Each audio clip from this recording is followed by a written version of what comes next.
ఈమె ఎదురుగా పతి పత్ని ఎవరు సరే అయితే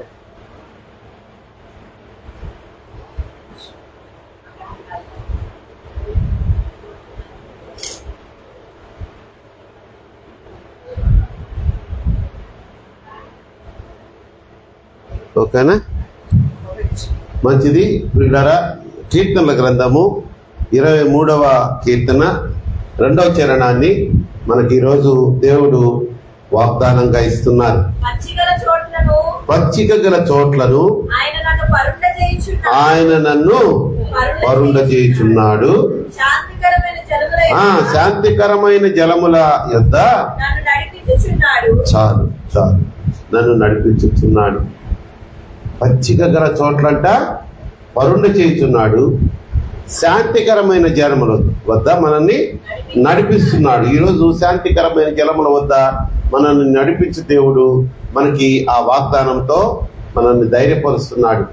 మనం అడగొచ్చు ఎప్పుడైనా ప్రార్థన చేసేటప్పుడు, అయ్యా నీకేదన్నా ఇంట్లో అశాంతి మనశ్శాంతి లేకుండా సమాధానం లేకుండా ఉన్న సమయాల్లో నువ్వు మాకు ఇచ్చావుగా ఒక వాగ్దానం, శాంతిని మీకు అనుగ్రహిస్తున్నాను, నా శాంతినే మీకు నాశించినాను,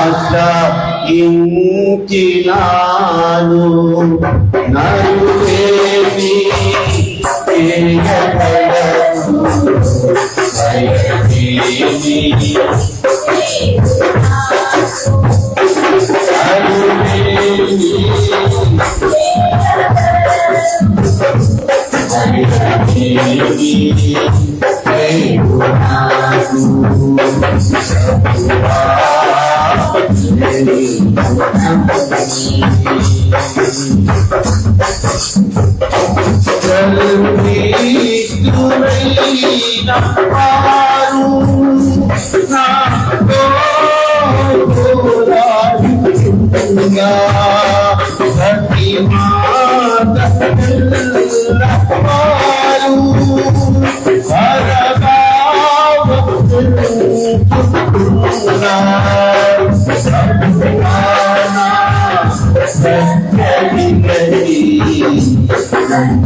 గట్టిగా రకరకాల ప్రయత్నాలతో వాడు నన్ను తప్పించావయ్యా అంటున్నాడు. ఎంత తృప్తితో పాడుతున్నాడో కదా దావీదు గారు.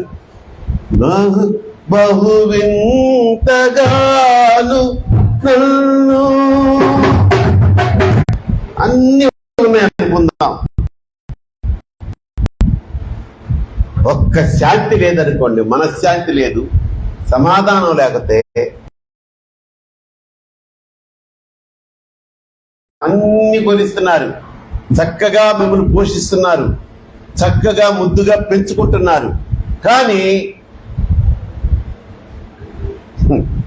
ఎందుకు నాయన తల అడ్డంగా చెప్తున్నావు?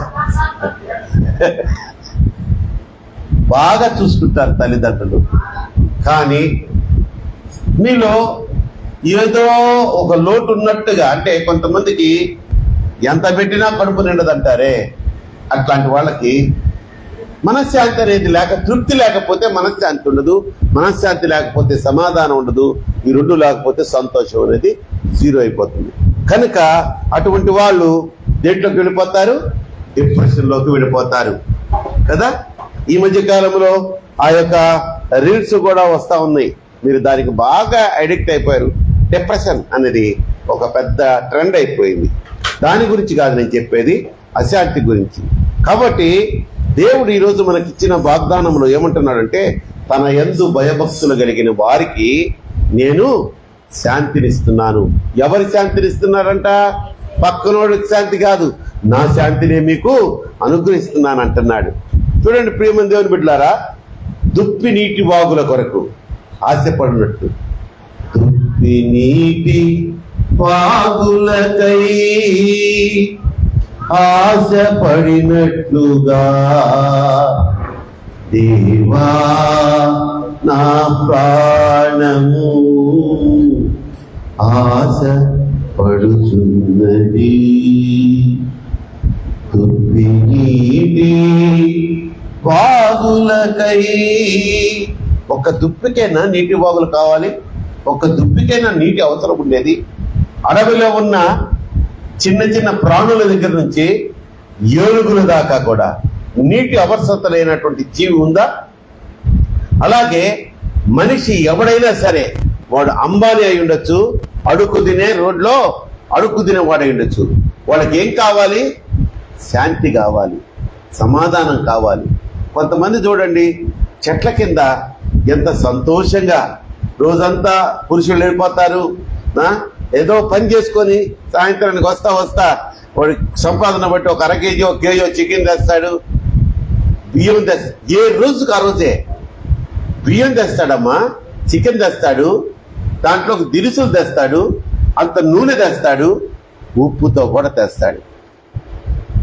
ఇక ఆమె ఎప్పుడెప్పుడు వస్తాడమ్మా ఆయన చూస్తుంటుంది ఎక్కడ? చెట్టు కింద. ఇప్పుడు మనం వెళ్తుంటామే, మన వాయుమండల అధిపతి అయినటువంటి ప్రసన్న గారి ఇండ్లు దాటిన తర్వాత అప్పుడప్పుడు అక్కడ ఆ చెట్ల కింద గుంపులుగా ఫ్యామిలీస్ వచ్చేసి అక్కడ వండుకుంటా. ఎంత సంతోషంగా ఉంటారమ్మా వాళ్ళు. నిజంగానే నేను చూస్తుంటా, అరే ఎంత తృప్తి వాళ్ళకి, ఎంత సంతోషం, ఏ బాధ.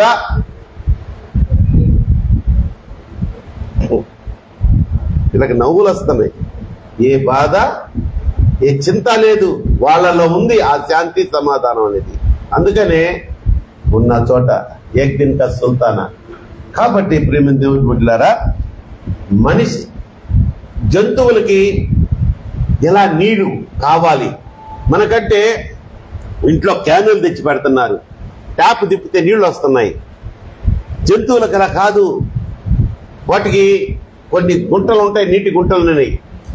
ఎండాకాలం వచ్చిందంటే ఎంతో బాధ తెలుసా. అన్ని గుంటలు ఎండిపోతే ఒకే ఒక గుంట నీటితో ఉంటుంది.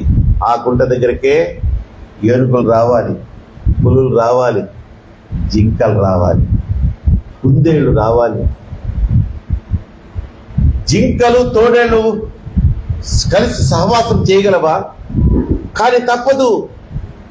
వాటికి ఆ దాహాన్ని తీర్చుకునేదానికి ప్రమాదకరమైన స్థితిలోకైనా అవి పోతూ ఉంటాయి. మనం కూడా ప్రమాదకరమైన స్థితిలో మనకి ఎదురైన ఆ మనశ్శాంతి కోసం వాటిని ఎదిరించి దేవుని మీద భారం వేసి ముందుకు పోవాలి అంటున్నారు దేవుడు.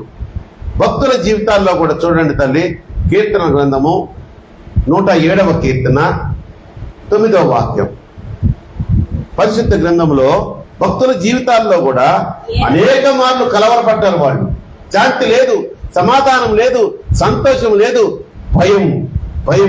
భయంతో నిలబడిపోయి ఉన్నటువంటి ఆ భక్తులకు కీర్తన గ్రంథం 107:9 వాక్యములు అంటున్నారు, ఏలయనగా ఆశగల ప్రాణమును ఆయన తృప్తిపరిచి ఉన్నాడు, ఆకలి కలిగిన వారి ప్రాణమును మేలుతో నింపి ఉన్నాడు. దేవునికి స్తోత్రం చెప్పండి, హల్లెలూయా. అటువంటి దేవుణ్ణి మనం నమ్ముకొని ఉన్నాం. ఆ దేవుణ్ణి మనం ప్రార్థిస్తున్నాం, ఆరాధిస్తున్నాం, ఆయన మీద ఆధారపడ్డాం. ఇంక నీకెందుకు తల్లి భయం, నాకెందుకు భయం? కనుక మనకి అశాంతి, సదాధారం లేని స్థితిలో ఉంటే ఆయన ఏమంటున్నాడంటే, నేను నిన్ను నడిపిస్తా. ఎక్కడికి? శాంతికరమైన జలముల యొద్దకి. నా ప్రాణమును సేద తీర్చుచున్నాడు అంటున్నాడు.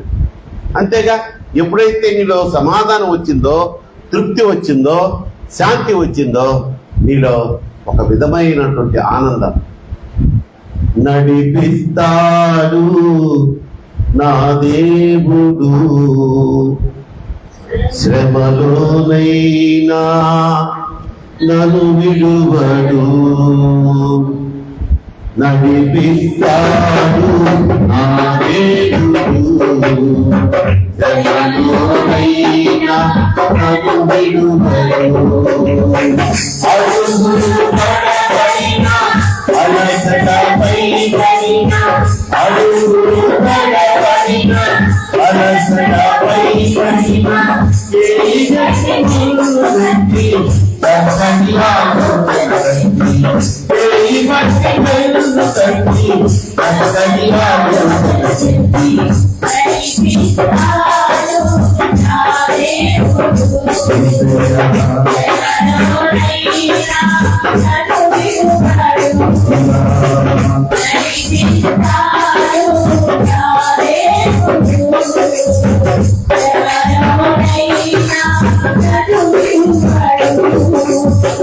దేవునికి స్తోత్రం చెప్తాం, హల్లెలూయా. కనుక ప్రియమైన దేవుని బిడ్డలారా, దేవుడు మనల్ని అశాంతిలోంచి శాంతి సమాధానంలోనికి చేయబట్టుకొని నడిపిస్తానంటున్నాడు. చూడండి, 6 దినములు మనిషి కష్టపడిన తర్వాత 7వ దినాన్ని దేనిగా ప్రకటించాడు? విశ్రాంతి దినంగా ప్రకటించారు. ఆ విశ్రాంతి దినం ఏంటయ్యా అంటే కొత్త నిబంధన కాలం. అంటే ఇప్పుడు మనమంద కాలంలో పునరుద్ధాన దినము ఆదివారము. ఆ కాలంలో 7వ రోజు శనివారం వచ్చింది. కానీ ప్రభు అయిన యేసుక్రీస్తు వారి నీ కొరకు, నా కొరకు, నీ పాపము నా పాపం కొరకు, మన పాప శాప విమోచన కొరకు శిలువలో బలి అయిపోయి తన ప్రాణాన్ని అర్పించిన, మళ్ళా తిరిగి లేచిన తర్వాత ఆ పునరుద్ధాన దినం అనేది ఆదివారం అయింది. కనుక అది విశ్రాంతి దినంగా ఈ నూతన నిబంధన క్రైస్తవ సమాజము ఆచరిస్తూ వస్తుంది. గమనించాలి. ఆ రోజు కూడా గంటన్నర సమయాన్ని సన్నిధిలో గడపడాక లోకాశలు, జీవపు డంబాలు కలుపుతూ నేత్రపు ఆశల వల్ల ఆకర్షితులై పాపం వైపు పరుగులెడుతున్నారు. ఈ రోజుల్లో ఒకళ్ళు కాదు, యవ్వనస్తుల దగ్గర నుంచి ముసలివారు వరకు లాగేస్తున్నాడు ఆ విధంగా లోకాన్ని చూపించి. కాబట్టి ఒక్కరోజు నువ్వు విశ్రాంతి సమయాన్ని విశ్రాంతిగా గడపలేని నీకు శాంతి ఎక్కడి నుంచి వస్తుంది? అదేమంటే ఆదివారం చర్చికి రాకుండా ఇంట్లో కూర్చొని టీవీలు, సీరియల్స్ చూస్తూ, లేకపోతే పిచ్చపాటి మాటలు చెప్పుకుంటూ, ఏదైనా కష్టం వస్తే ఏం చేశాడు ఈ దేవుడు, ఏం చేస్తాడు, ఎందుకు చెయ్యాలి, నీకు ఆయనకి లోబడు, ఆయనకి ఇష్టమైన బిడ్డగా నువ్వు జీవించు. చేయకపోతే నన్ను అడుగొచ్చి మేము జవాబుదారి దానికి. ఈ విధంగా మీకు నీతి బోధలు దేవుని యొక్క పక్షముగా నిలబడి, అమ్మా భయపడద్దు, అమ్మా అధైర్యపడద్దు, దేవుని మందిరాన్ని వదలవద్దు, దేవునికి దూరంగా పోవద్దు, సాతానుడు ఇదే సమయమని మీ కష్టకాలంలో మీ మీద ఉచ్చులు వేసి లాగేస్తున్నాడు, ఉరులు వేసి లాగేస్తున్నాడు. ధైర్యంగా ఉండండి, ధైర్యంగా ఉండండి మేము చెప్తా ఉంటాం. డాక్టర్ డిజేఎస్ దినకరన్ గారు అని ఒక ఆయన పేరు విన్నారా మీరు? దినకరన్ గారు, ఆయన పేరు తెలియని వాళ్ళు ఎవరుంటారు? గొప్ప దైవజనుడు. ఆయన ఒక్క మీటింగ్ పెడితే లక్షల మందే రావడం. 2 రోజులు 3 రోజులు పెట్టేవాళ్ళు. ఇప్పుడైపోతున్నాయి, ఇంకా 2 రోజులు పెడితే బాగుండు కదా. ఆ లక్షల మందికి అరేంజ్మెంట్ చేయాలంటే ఆ మీటింగ్లు ఏర్పాటు చేసినోడు అయిపోతాడు. ఆ డిజిఎస్ దినకరన్ గారికి అంత పరిచయం చేస్తూ ఆయనలో ఉన్న తగ్గింపు చెప్పమంటారా? 6 రోజులు ఎక్కడెక్కడికో వెళ్ళి సువార్తను ప్రకటించి 7వ రోజు విశ్రాంతి దినం ఆదివారము ఆయన మందిరానికి వెళ్ళి మీకులాగా నాకులాగా అనలేదు. నేను తగ్గించుకోలేదుగా. నేను ఇప్పుడు ఏ స్థానంలో ఉన్నాను? బోధకుడి స్థానంలో ఉన్న బోధకుడు, సంఘ కాపరు, సేవకుడి స్థానంలో ఉన్నాను. ఆయన అంత గొప్ప స్పీకర్, ఆయన ప్రవచనాలు చెప్పే వ్యక్తి ఆదివారం వచ్చి దీనుడిలాగా ఆ కుర్చీలో కూర్చొని, అంత పెద్ద దైవజనుడు ఆయనలా కూర్చోబెట్టడం అది అసలు మర్యాద కాదని, అయ్యా 4 మాటలు మీరు వాక్యం పంచుకోండి అని ఆ దైవజనుడి స్థానంలో ఉన్న తారా ప్రకాశో ఇంకెవరో ఆయన్ని ఆహ్వానిస్తే, అయ్యా నా పిలుపు వేరు సేవకుడా, నీ పిలుపు వేరు. నేను ఏమంటారు, సువార్తికుణ్ణి. సువార్త ప్రకటించడమే నా పని. మీరు సంఘ కాపరి, సంఘాన్ని కాచుకోని ఉంటారు మీరు. నాకులాగా ఆ ఊరు ఈ ఊరు ఆ ఊరు తిరగరు. కాబట్టి ఈ 7వ రోజు నేను ఎందుకు వస్తానంటే, సంఘ కాపరి ద్వారా దేవుడు నాతో ఏం మాట్లాడతాడని ఆ యొక్క బైబిల్లోని వాక్యాలు వినేదానికి నేను ఇక్కడికి వస్తాను అని అంతగా తగ్గించుకున్న ఆ వ్యక్తి. ఇక ఆయన ఎన్ని అద్భుతాలు చేసుకుంటూ పోయాడో దేవుడి సహాయంతో మీకు తెలుసు. ఆయనకి ఇవాంజలిన్ అనే ఒక ఏకైక కుమార్తె. ఆ కుమార్తె మంచి ప్రాయం, లేత ప్రాయం, 18 సంవత్సరాలు అనుకుంటా, 16-18 సంవత్సరాల మధ్యలో ఉంటుంది. ఆ బిడ్డని తీసుకొని ఆయన భార్య ఆమె ఆ బిడ్డను తీసుకొని కారులో వెళ్తుంటే భయంకరమైన యాక్సిడెంట్. అందరూ స్పాట్లో సరిపోలేదు. అది ఆ బిడ్డకి బాగా గాయాలని దగ్గరలో హాస్పిటల్ తీసుకెళ్లారు. మంచి హాస్పిటలే, వాళ్ళు వెంటిలేటర్ పెట్టారు, బాగా ట్రై చేస్తున్నారు. ఆయన బాగా ప్రార్థన చేసుకుంటూ, లేకపోతే ఆయన కూడా గాయాల పాలైపోయాడు కదా, ఆయన అన్కాన్షియస్లో ఉన్నాడేమో. ఆ కుమార్తెని దేవుడు తీసేసుకున్నాడు. ఎంతగా ప్రేమించేవాడంటే ఆ కుమార్తెను ఆయన, ఇక అసలు అంతగా యేసయ్య తర్వాత నా కుమార్తె అనుకునేవాడంట. ఆ బిడ్డ కూడా ఈయన బయటకు పోతుంటే ఒక ముద్దు పెట్టేదంట. వచ్చి ఇంట్లోకి రంగలో డాడీ అంటే ఒక ముద్దు, రోజుకి ఎన్ని ముద్దులు పెట్టేదో తెలియదంట. అంత గారంగా అపురూపకంగా పెంచుకున్న కుమార్తె కళ్ళు ఎదుట యవ్వన దశలో ఉన్న కుమార్తె వెళ్ళిపోయింది. వెళ్ళిపోయేటప్పటికి ఆయనలో ఒక విధమైన దిగులు. జాగ్రత్తగా ఇప్పుడు గమనించండి. గొప్ప దైవజనుడే, అనుభవాలు చెప్తున్నాను. మేము అంత పెద్ద దైవజనులకు వచ్చిన కష్టం. అంతకుముందు ఆయన ఏం ప్రార్థన చేశాడు? ప్రార్థన కాదు, ఏం చెప్పాడు? బోధ. లక్షల మందికి మీరు దిగులు పడవద్దు, భయపడొద్దు, మన పక్షాన యుద్ధం చేసే రారాజు మనకున్నాడు. సాతాను సైన్యములు మనకి ఎదురైనా వాటి నుంచి తప్పించి కాపాడే దేవుడు మనకున్నాడని, దేవుని గురించి ఎన్నో, ఆయన అలాంటి వాడు ఇలాంటి వాడు, ఎన్నో మేలులు చేస్తాడు అని చెప్పిన ఈయన కూతురు తీసేసుకున్నాడు దేవుడు. మనసు విరిగిపోయి, తల్లి షార్ట్ కట్ చేస్తున్నాను, ఒక రూమ్లోకి వెళ్ళిపోయి 5 రోజులు ఎవరితో మాట్లాడకుండా అంతే ఇక ఆ రూమ్లోనే ఉన్నాడంట. ఆయనకు అదే వాళ్ళు మా ఊరికినే ఒక వ్యక్తిని అంతగా హెచ్చించాడు దేవుడు. ఆయనకున్న అనుభవం, ప్రార్థన అనుభవం తెలుసా? మోకాళ్ళ ప్రార్థన.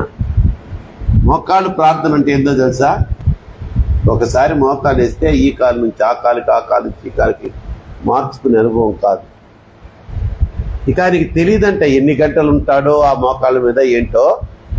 ఒక్కోసారి లోపలికి ఏంటి ఇంకా రాలేదని వెళితే పడిపోయి ఉంటాడు. పడిపోయి ఉంటే వెళ్ళి ఆ స్ట్రక్ అయిపోయి ఉంటాడంట. ఆ మోకాళ్ళు ఇట్లా అట్లా చిన్నగా ఆయిల్ రాసి అట్లా చిన్నగా అలా స్ట్రైట్ చేసేవాళ్ళట. అంత ప్రార్థన అనుభవం. ఆయన వెళ్ళి ప్రార్థన చేసుకుంటా, నేను ఇప్పుడు ఏం చెప్పేది, నీ గురించి ఇంత గొప్పగా చెప్పానే ప్రజలకు, వారు నమ్మారే, ఇప్పుడు నన్ను అడుగుతారు పెద్ద చెప్పావులేవయ్యా, నీ కూతుర్నే తన దేవుడు కాపాడలేకపోయాడు, నువ్వేం చెప్తున్నావు పెద్ద, అన్యులు కాచుకొని ఉంటారు ప్రభువా, నేనేం చేయాలి, నాకు అంత ఇష్టమైన కూతుర్ని ఎందుకు తీసుకున్నావయ్యా అని పెనుగులాడుతున్నాడంట. మరి 4వ రోజు ఏమో చిన్నగా మెల్లని స్వరం, నీ చల్లని చూపు నన్ను తాకెను నా యేసయ్య, నీ మెల్లని పిలుపు నన్ను పిలిచెను నా యేసయ్య, నిన్నే ఆరాధింతును నిన్నే సేవింతును, నిన్నే ఆరాధింతును నిన్నే సేవింతును,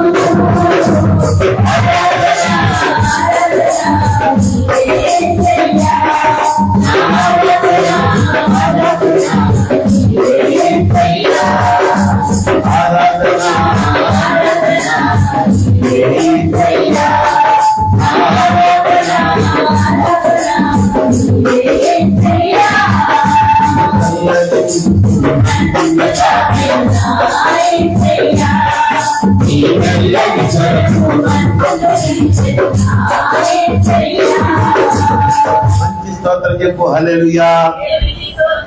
ఆయన మనల్ని భయపెట్టేటట్టు పిలవడట. ఏయ్ తాళగా అన్నాడు, ఏయ్ డ్యూటీదానా అన్నాడు ఆయన. నా కుమార్తె ఇంకా స్వీట్ వాయిస్ అయింది, కానీ గంభీర్. ఆయన స్వరం విన్నవాళ్ళు చెప్తారు, వాళ్ళకంట కొంతమందికి ఆయన స్వరము సముద్రముల ఘోష వల్ల వినిపించింది. ఏది? ఆ మెల్లని స్వరంలో, ఆ మాధుర్యమైన స్వరంలో సముద్రముల యొక్క ఘోష. అలా నా ప్రియకుమారుగా దినకరన్, అయ్యా వింటున్నాను నాయన, నీ కుమార్తెను నేను తీసుకున్నానని నువ్వు బాధపడుతున్నావా? అవును ప్రభువా, నా కుమార్తెను తీసుకున్నావు అన్న దానికంటే కూడా నేను నీ గురించి, నీ కాపుదల గురించి, నువ్వు కాపాడే ఆ యొక్క పరిస్థితుల గురించి, ఎలా జగటగల ఊబిలోంచి మమ్మల్ని లేపుతారో అన్న విషయాల గురించి నీ బిడ్డలకి నేను ఒక ఎంకరేజింగ్గా మెసేజెస్ ఇచ్చాను. ఈరోజు నా బిడ్డనే మీరు కాపాడలేకపోయారంటే, నా కుమారుడా దినకరన్, నీ గురించి సాతానుడితో ఒక ఛాలెంజ్ చేశాను నేను. ఇలాంటి ఛాలెంజ్ చేసిన వ్యక్తి బైబిల్లో ఒక ఆయన ఉన్నాడు. ఎవరమ్మా? యోబు. నువ్వు నన్ను ఓడిపోనిస్తావా అని అడిగాడు. ఒక్కసారి ఆయనకి కళ్ళు తెరుచుకున్నట్టయితే, ప్రభువా నేను జీవించేదే నీకోసం, నేను నిన్ను ఓడిపోనిస్తానా, అది కూడా వాడు అపవాది ముందు? లేదు నాయనా అంటే, రైట్. చీకాకు పుడుతుంది ఒక్కోసారి మనం చేసే ప్రార్థనలకి, మన ప్రవర్తనకి, యేసయ్యకి చీకాకు పుట్టుద్ది. అర్థమైందా? దినకరన్ ప్రవర్తన ఆయనకి చీకాకు కలిగించిందేమో. సరే, నీ కుమార్తెను చూస్తావా? ఎక్కడుందో చూపించేదా అంటే, అయ్యా చూస్తానయ్యా తీసుకెళ్ళిపోయాడు. ఎక్కడికి? పరదేశంలోకి పోతే అక్కడ అసలు ఆ మనోహరమైనటువంటి ఆ లోకం పరదేశంలో అసలు అంట్రవొగ్గలోనే ఒక విధమైనటువంటి శాంతి, తృప్తి, సమాధానం, ఇక ఏ ఆశ జీవితం మీద లేని తత్వం వచ్చేసి ఆయన చూస్తూ ఉండే ఆ గుంపులుగా అలా అలా అలా అలా అందరూ మాట్లాడుకుంటా ఉంటే, అదిగో ఈ కుమార్తె ఏంజలినా చూడు అంటే ఆమె ఎంతో సంతోషంగా అక్కడ గుంపు చేరుంటే ఆ గుంపులో కొంతమందితో మాట్లాడుకుంటా ఉన్నారంట. ఆమె ముఖములో భూలోకములో ఆయన ఎప్పుడూ చూడని ఆనందం ఆ పరదేశంలో చూశాడట. దినకర తండ్రి చూస్తే ఓ ఈ కూతురుతో మాట్లాడుకుంటే, ప్రభువా నేను వెళ్ళనయ్యా, నేను వెళ్ళానంటే మళ్ళా నా బిడ్డకి నా మీద ఉన్న ఆ ప్రేమ అనురాగం జ్ఞాపకొచ్చి ఈ సంతోషాన్ని కోల్పోతుందేమో. నో, వద్దయ్యా, ఆ బిడ్డకి సంతోషానికి దూరం చేస్తే అర్హత నాకు లేదు. నీ చిత్తమైతే నాకు కూడా తిరిగి వెళ్ళాలని లేదయ్యా, నేను కూడా ఇక్కడే ఉండిపోతాను ప్రభువా, నువ్వు అనుమతిస్తే అని బతిమలాడితే, నాయన నువ్వు చేయాల్సిన సేవ ఇంకా ఉంది, నువ్వు సేవ చేసిన తర్వాత నేనే పిలుచుకుంటానుగా, నేనే తీసుకొస్తానుగా ఇక్కడికి. ఇప్పుడు తృప్తి అంటే అయ్యా అంట పాదాల మీద పట్టి ఏడుస్తా ఉన్నాడట. ఆ విజన్, ఆ దర్శనం అయిపోయింది. అలాగే వారిపోయాడని 5 రోజులు మోకాళ్ళ మీద ఉన్నాడు. అప్పుడు లోపల బయట నుంచి వచ్చి ఆ తలుపులు నెట్టి చూస్తే పడిపోయినాడు. కాళ్ళు ఇట్లా ఏమంటారమ్మా నీడుక్కుపోయాను. మళ్ళీ ఆయిల్స్ రాసి అది చేస్తే ఆ సమాధానంతో ఆయన తృప్తి చెందాడు. మొదట ఏమనుకున్నాడు, నేను నీ గురించి గొప్పగా చెప్తే నా కూతుర్నే లాగేస్తావా నువ్వు, ఇప్పుడు నేను ఎలా చూపించేది, అన్యులకు మొహం చూపించేది, నీ బిడ్డలకే నీ మొహం ఎలా చూపించేదని అడిగాడు. మనం కూడా తల్లి జాగ్రత్తగా వినండి, మీరు కష్టాలు వస్తాయి, మనుషులకు కాకపోతే కష్టాలు మానుకు వస్తుందా అని ఒక సామెత ఉంది. మానంటే మొద్దు, నరికేసిన మొద్దులు ఉంటాయి కదమ్మా, చెట్టులు, మూడువారిన జీవితాలను చిగురింపజేసే యేసయ్య. ఆ ముద్దుకు వస్తాయి ఆ కష్టాలు, సజీవుడిగా ఉన్నటువంటి మనిషికి కదా వచ్చేది అని ఒక సామెత ఉంది. కనుక ప్రియమైన దేవుని బిడ్డలారా, ఇదిగో మనకిచ్చిన ఆ యొక్క వాగ్దానములో శాంతికరమైన జలముల చెంత మిమ్మల్ని నడిపిస్తాను, నా శాంతిని మీకు అనుగ్రహిస్తాను అని చెప్పిన దేవుడు పునరుద్ధాన దినమున విశ్రాంతి దినముగా పాటించమన్నాడు. పాటించిన మనకి తప్పకుండా ఆయన శాంతి అనుగ్రహించబడునుగాక. కొన్ని కష్టాలు చూసి ఏంటి నేను ఇంత భక్తిగా ఉన్నా నాకెందుకు ఈ కష్టాలు, నాకెందుకు ఈ లేమి. ఎక్కువగా డబ్బు చాలక బాధపడే బిడ్డలు వందనాతీతం వాళ్ళ యొక్క బాధ ఎంతకి దిగజారిపోతారంటే వాళ్ళు పాపం వాళ్ళకి ప్రాణం ఒప్పదు, కానీ అవసరం అట్లాంటిది. కొన్నిసార్లు అడగకూడని వాళ్ళ దగ్గరికి వెళ్ళి డబ్బులు అప్పడుగుతారు. నేను తప్పు అనడం లేదు, మిమ్మల్నేమి విమర్శించడంలా, ఆ బాధ అలా మిమ్మల్ని దిగజారుస్తుంది. కానీ కొద్దిగా ఓర్చుకొని నిలబడగలిగావా, నీ జీవితాన్ని తలకిందులు చేసి నిన్ను తలగా ఉంచే దేవుడు మన యేసయ్య. కొట్టు చప్పట్లు గట్టిగా ప్రార్థన చేసుకుందాం. అంత పెద్ద దైవజనుడికే తప్పలేదు ఒక శోధన. మనమే పాటివారు. రాజబాబు అన్నయ్య ఆంధ్రదేశాన్ని ఉరుతులిగించాడు ఆయన పాటల ద్వారా. కొండలలో, లోయలలో, అడవులలో, ఎడారులలో నన్ను గమనించి నావా, నన్ను నడిపించి నావా, నన్ను గమనించి నావా, నన్ను నడిపించి నావా.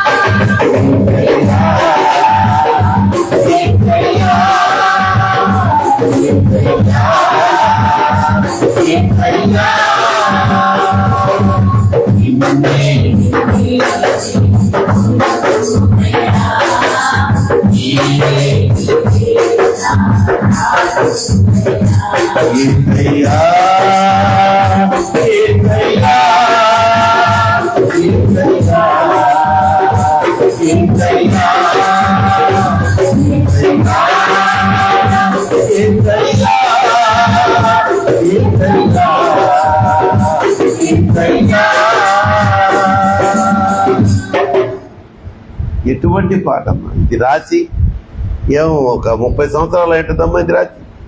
మనకు పరిచయం అయినప్పటికే రాజబాబు అన్న రాసిన పాట. ఇప్పటికే అది ఫ్రెష్గా పాడుకుంటుంటారు. ఫ్రెష్గా మనం పాడుకుంటాం. నేనాయన గొర్రెనో, నేనాయన గొర్రెనో, నాకు లేని కలుగను, నేనాయన గొర్రెను, మంచి కాపరి నా కాపరి, గొప్ప కాపరి నా కాపరి, నాయన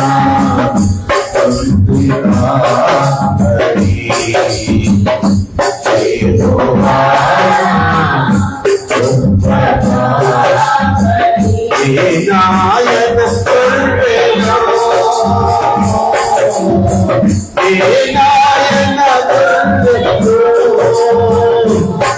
నాయన గొర్రెనో, నాయన గొర్రెనో, నాకు లేని కలుగను,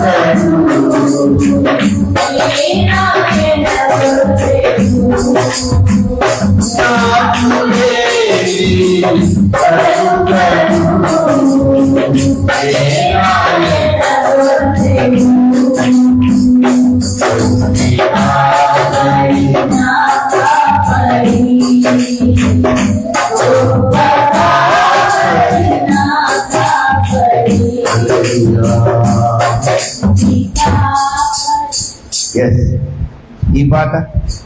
ఈ పాట పాడుతుంటేనే మనం తన్మయత చెందుతాం. కాబట్టి దేవుడు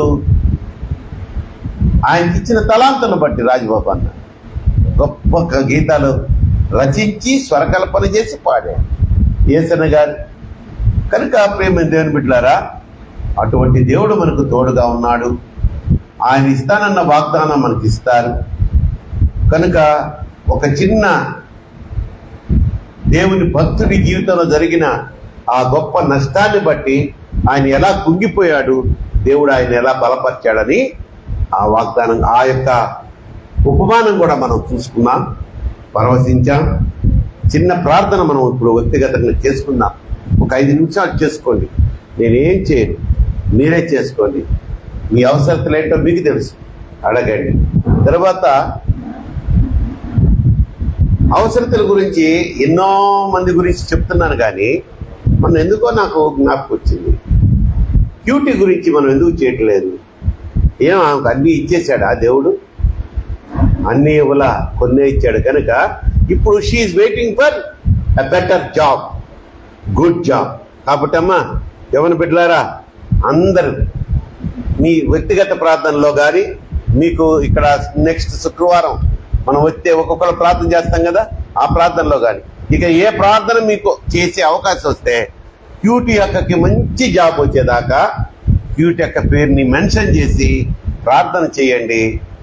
దేవదూతల కాపుదలతో ఆయన్ని డేవిడ్ లివింగ్స్టన్ గారిని ఎలా కాచి కాపాడి ఆయన్ని ప్రార్థనలన్నింటినీ నెరవేర్చాడో, క్యూటీ అక్క మనమందరం చేసే ప్రార్థనలు కూడా ఆ బిడ్డకు ఫలింపజేసి నెరవేర్చి ఆ బిడ్డను హెచ్చించునుగాక. ప్రార్థన చేయండి, ప్రార్థన చేయండి. ఎవరూ మౌనంగా ఉండదు. చక్కని అవకాశం ఇది.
నీ ప్రజలను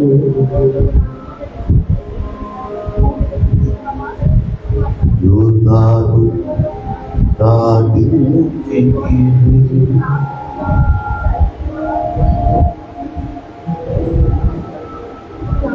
మా జీవితాలలో మానాను మధురముగా మార్చెను. యేసయ్యా యేసయ్యా యేసయ్యా నా తండ్రి యేసయ్యా యేసయ్యా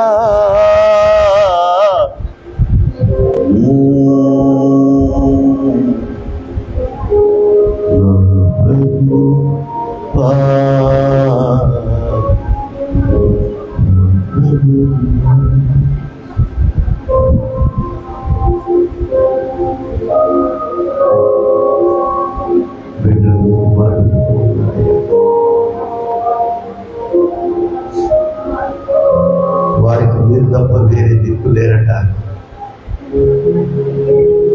ఈ చిన్న మందకి మీరే సహాయం చేయాలట. ఒక్కసారి నాయన కనికరం చూపించండి. మా యవ్వన బిడ్డలు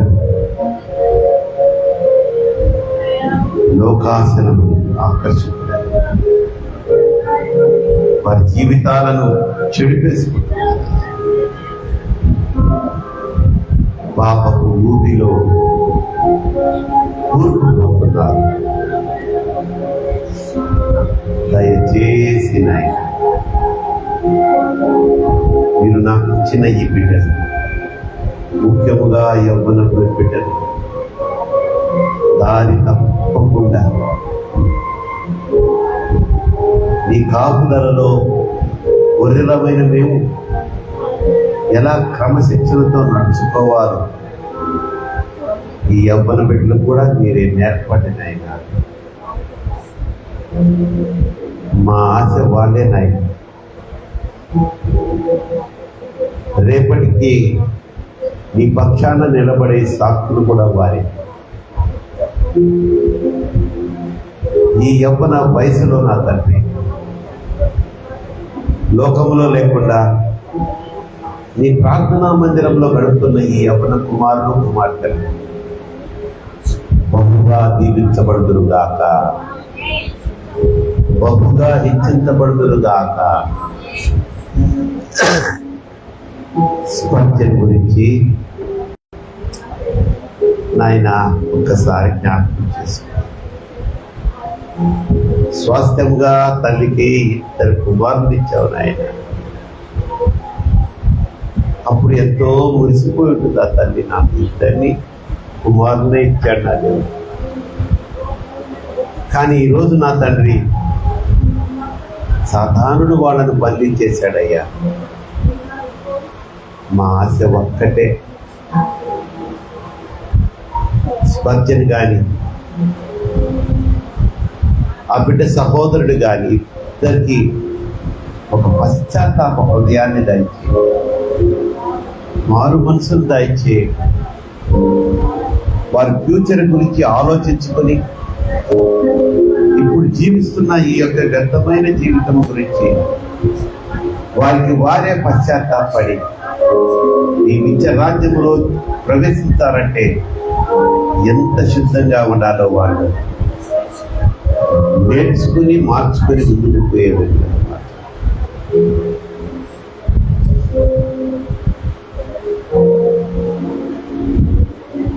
సంఘములో కూడా చాలా మంది ప్రార్థన అంటే నిర్లక్ష్యంగా వాళ్ళకి నువ్వు ఏమి ఇవ్వలేదు నాయన, సకలము ఇచ్చావు.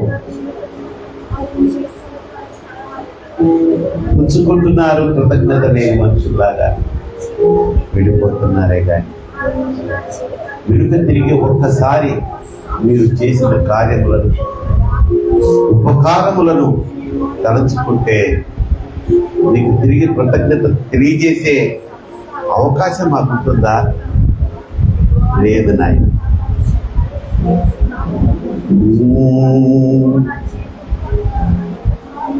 నిన్ను నమ్మినచో సిగ్గుపడనీయవు,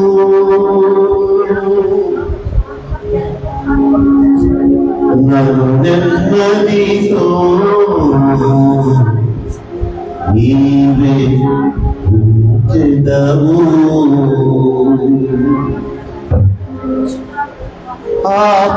ఆపత్కాలమున నమ్ముకొనదగిన,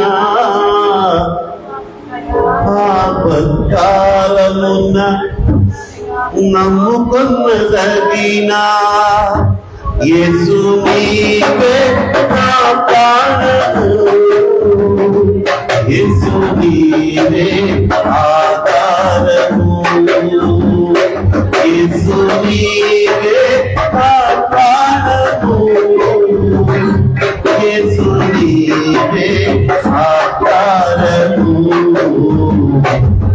నమ్మినతో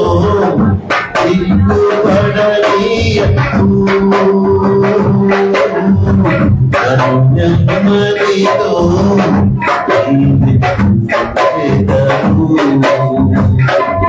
నమ్మినతో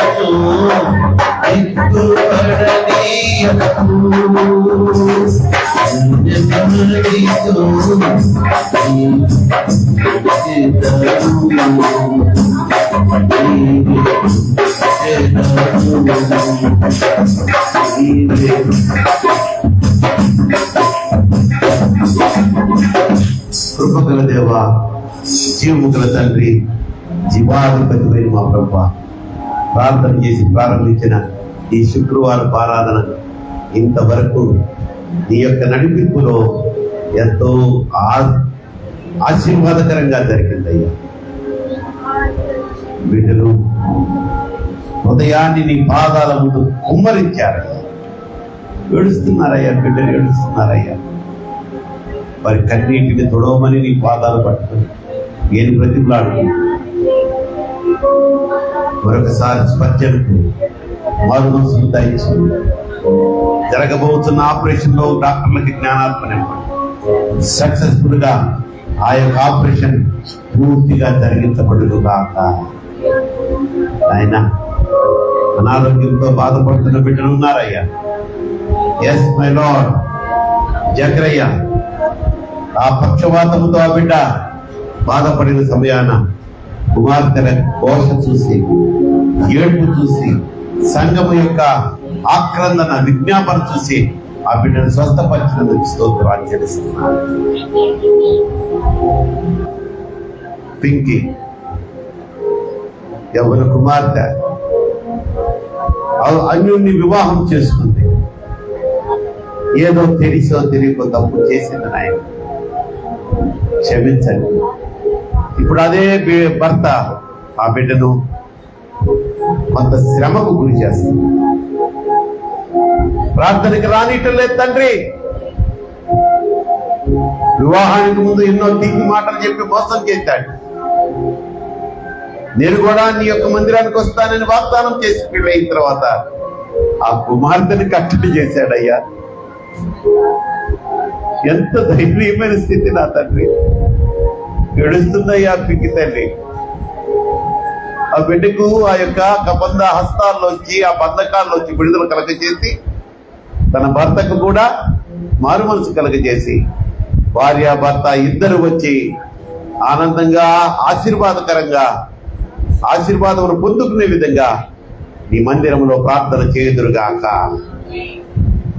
అలాగే నా తండ్రి, మారు మనసు లేక కొట్టుకుపోతున్న పాపంలో బిడ్డలు ఉన్నారయ్యా. పెద్దవారు రమేష్, ఎస్ మై లార్డ్. బబులు వాళ్ళ డాడీని గురించి ప్రార్థన చేస్తున్నాను. దినేష్ వాళ్ళ డాడీ జయరాజు గురించి ప్రార్థన చేస్తున్నాను.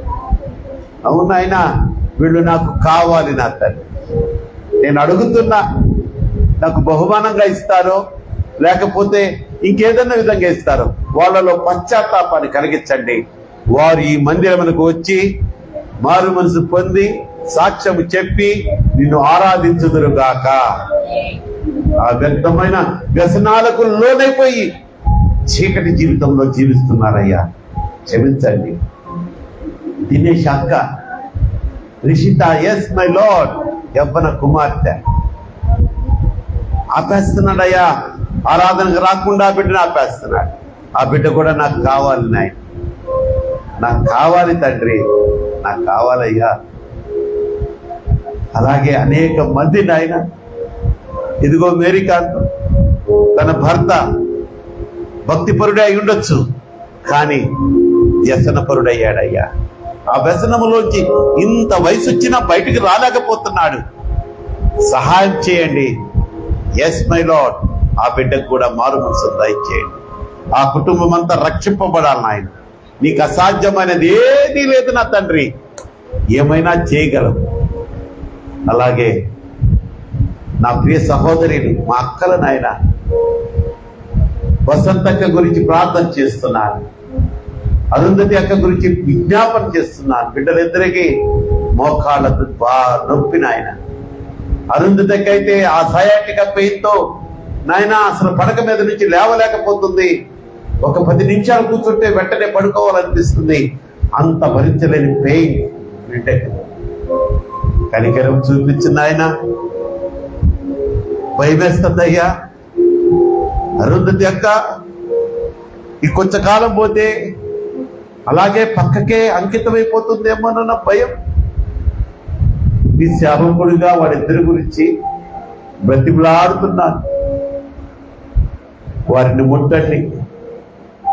అరుంధతకు ఆ యొక్క సయాటికంపై నుంచి స్వస్థత కలగజేయండి. నార్మల్ గా బిడ్డ తన దినచర్యలు చేసుకునే విధంగా కృప చూపించమని కోరుకుంటున్నాను. అలాగే చెల్లెక్క, ఎస్ మై లార్డ్, ఇప్పుడే ప్రారంభ దశలో ఉన్న మోకాళ్ళ నొప్పులు యేసు నామములో స్వస్థపరచబడును గాక. ట్రీట్మెంట్ అంటే భయపడుతున్నారయ్యా. ఆ భయాన్ని తొలగించండి. భయాన్ని కలుగు చేస్తున్న సాతానుని గద్దించండి నాయన. నా బంధువులు, మిత్రులు, రక్త సంబంధికులు ఇదిగో రైల్వే క్రిస్టియన్ సమాజంలో నాటబడిన ప్రతి బిడ్డ యొక్క బంధువులు, స్నేహితులు, రక్త సంబంధికులందరినీ నీ కను సన్నల్లో నీ కను దృష్టి వారి మీద ఉంచి సంరక్షించి కాపాడము. ఎంతసేపు ఆరాధించుకున్నా, ఎంతసేపు నీకు మనవని చెప్పుకున్నా తనివి తీరటం లేదు. కానీ సమయాన్ని పాటించాలి కనుక ఈ ప్రార్థన ముగిస్తున్నాను, ఈ విజ్ఞాపన ముగిస్తూ మా ప్రభువును మీ ప్రియకుమారుడు యేసుక్రీస్తు వారి నామములో ఈ విజ్ఞాపన మీకు సమర్పించి బ్రతిమలాడి వేడుకొని పొందుకొని ఉన్నాము మా పరమ తండ్రి. ఆమేన్, ఆమేన్. పరలోకమందున మా తండ్రి, నీ నామం పరిశుద్ధపరచబడును గాక, నీ రాజ్యం వచ్చును గాక, నీ చిత్తం పరలోకమందు నెరవేర్చినట్లు భూమి మీద నెరవేర్చబడును గాక. మా అందిన ఆహారం నేడు మాకు దయచేయండి. మా ఎడ అపరాధం చేసిన వారిని మేము క్షమించిన ప్రకారం మా అపరాధం క్షమించండి. మమ్మల్ని శోధనలోకి తేక దృష్టిని తప్పించి రాజ్యము, శక్తి, మహిమ నిరంతరము నీవే అయ్యున్నావు మా పరమ తండ్రి. ఆమేన్, ఆమేన్. మన పరమ తండ్రి అయినటువంటి దేవుని ప్రేమయు, మన ప్రభువును ప్రియరక్షకుడైన యేసుక్రీస్తు వారి కృపయు, పరిశుద్ధాత్మ దేవుని అన్యోన్య సహవాసము ఇక్కడ కూడి వచ్చిన ప్రతి బిడ్డకును, ఆన్లైన్ లో మనల్ని సపోర్ట్ చేస్తున్న కుటుంబాలకు, సకల పరిశుద్ధులకు సదాకాలము తోడై ఉండును గాక. ఆమేన్. అందరికి వందనాలు తల్లి. శుక్రవారం కనుక కానుకలు సేకరిస్తారు, సమర్పించుకునేటకు సిద్ధపడతా. బిడ్డలు పాట పాడుతూ ఉండగా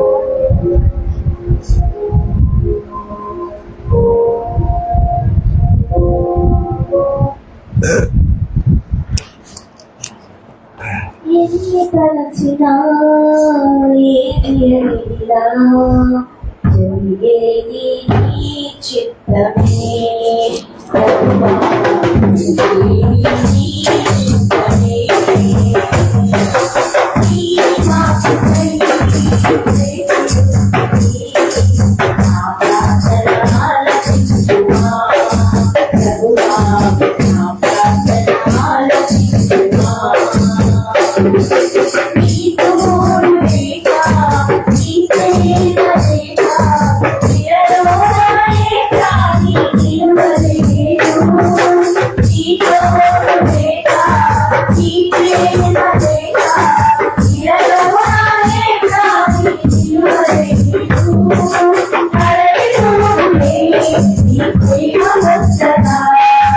Arali